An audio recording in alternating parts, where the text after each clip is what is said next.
What's up, everybody? It's Jordan from the Sports Behind Show. In this video, I'm going to be doing an all-season preview for the Atlanta Falcons. I want to be doing a free agency mock, a 3-round mock draft from PFF, and also be doing a record prediction for Atlanta based on moves that I did in this video. So let's go ahead and get started here. So looking at the Falcons, they were 7-10 last year.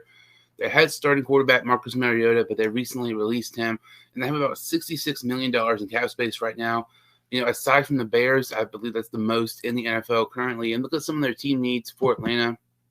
They could use help at quarterback, wide receiver, edge, and corner. So it's interesting because, obviously quarterback is the number one priority because with them releasing Mariota, the really only quarterback they have on the roster that's, started games this past year was, Desmond Ridder, the rookie from Cincinnati this past season. Look at some of these re-signs here for Atlanta. I had them re-signing Caleb McGarry. He's one of the better offense tackles in the league. He's going to get a huge payday. He might be the best offense tackle in the free agency market. I have him re-signing with Atlanta for a 4-year contract for $62 million. And then another guy here. This guy to me was amazing this year for Atlanta. He signed for a 1-year prove deal last year, and he definitely proved that he should, stay longer for Atlanta, get a bigger contract, and that's linebacker Rashaan Evans. Rashaan Evans had a career high in tackles last year, had 159 tackles and 2 sacks. I have him signing a 2-year contract with Atlanta for $10 million.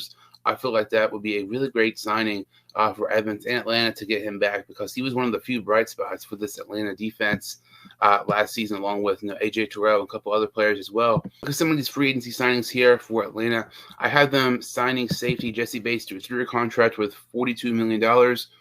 I know there was a recent video of him having dinner in Atlanta with AJ Terrell, Kyle Pitts, and Casey Hayward, but they all have the same agent and David Mulugeta.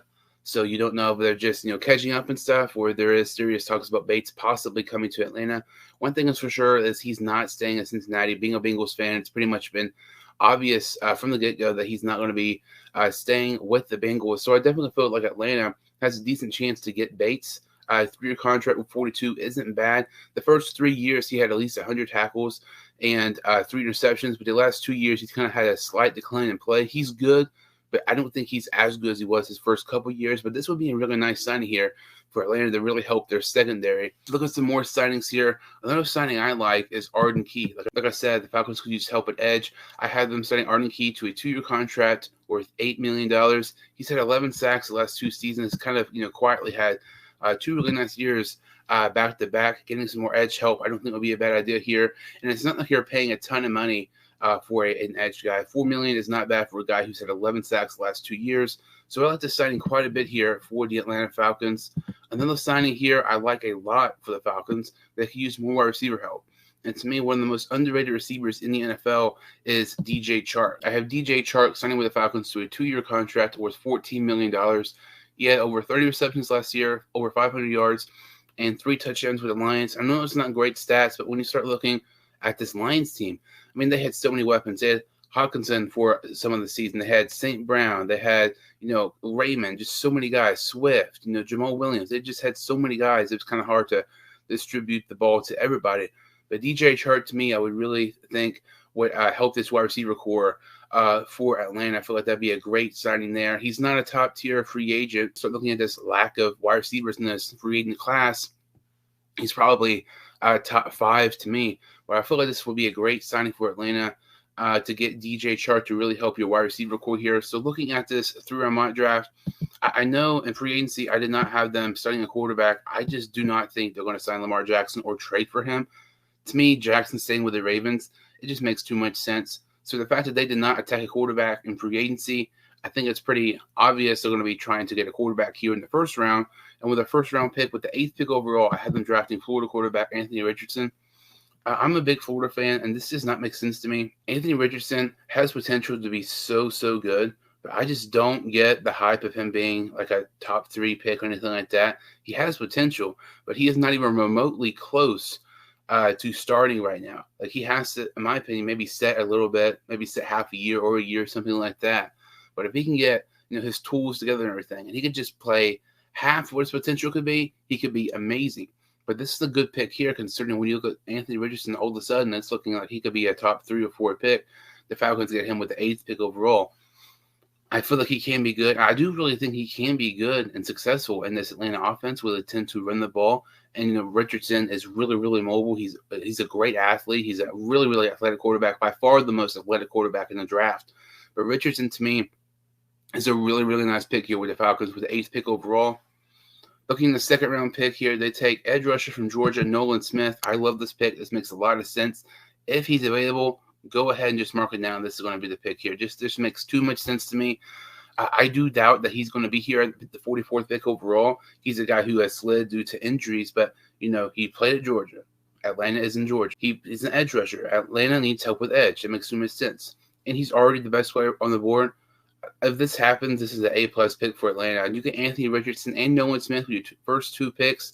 I don't see how you could possibly really get better with your first 2 picks here in the draft.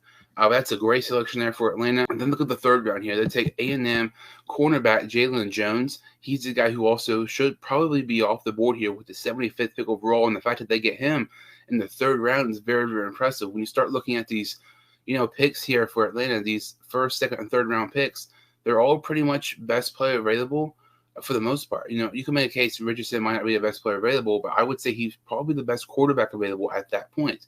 And if you wait till later to the quarterback, you're not going to get somebody at Richardson's caliber. Nolan Smith's best player available. Jalen Jones is best player available. So in this mock draft, Atlanta really hit it out of the park here on this 3-round mock draft from PFF. But looking at this, Atlanta Falcons 2023 schedule, kind of doing a record prediction based on the moves I did in this video for Atlanta. So they play Carolina, the Saints, Buccaneers, and the Packers. I think they win 2, maybe 3 of those games. The Vikings, Texans, Colts, and Panthers, maybe 2 or 3 of those games. The Bears, Lions, Jaguars, and Saints, maybe 2 of those games. And the Buccaneers, Titans, Cardinals, Washington, and the Jets, I think maybe 2 or 3 of those games. So when you look at this, Atlanta Falcons team, last season they were 7-10, but now they're going to have a new starting quarterback since Marcus Mariota is no longer on the team. They have a ton of cap space, so they should be able to spend lots of money on some top-tier free agents and re-sign some of their guys like Caleb McGarry and Rashaan Evans. I'm thinking this Atlanta Falcons team will go 8-9 this upcoming season based on the moves I did in this video. Based on this video, it's either going to be a rookie quarterback or Desmond Ridder starting this season for Atlanta. But I do think Atlanta will maybe surprise some people depending on what they do in free agency this year. And who knows, they could possibly win the NFC South since Tom Brady is no longer with the Tampa Bay Buccaneers. But that about does it for this video. Thank you all so much for watching. If you're new to the channel or you've seen my videos before, I would really, really appreciate it. If you could like this video and subscribe to my channel. Like I said, thank you all so much for watching. I'll see you all next time on the Sports Behind Show.